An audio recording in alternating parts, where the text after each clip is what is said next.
Donald Trump a adopté un profil plus bas mercredi. Les Européens lui ont volé la vedette avec des promesses de financement massif pour lutter contre le réchauffement climatique.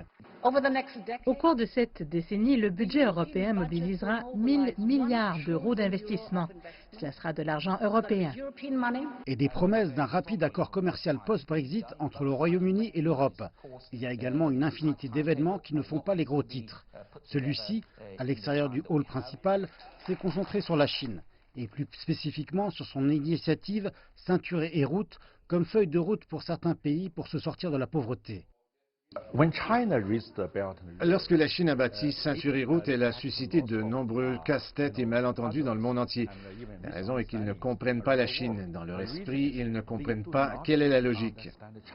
Pour ses soutiens, Ceinture et route est un pilier de la politique étrangère de la Chine qui peut renforcer le commerce et accroître la connectivité.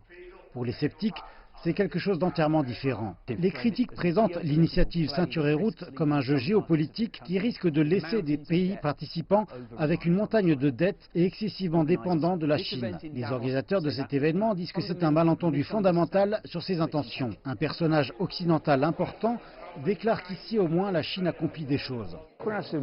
À long terme, la démocratie, la plupart du temps, permet de conserver un développement inclusif et de haute qualité. Mais parfois, à court terme, elle rend le processus de prise de décision plus difficile et plus éprouvant. Et pour cette raison, dans ces démocraties libérales, nous discutons des moyens de résoudre ces problèmes sans prendre de décision. Tandis qu'en Chine, ça fonctionne. En surface, l'histoire ici est une histoire de friction. Mais en coulisses, dans certains cas, la conversation est plutôt plus cordiale.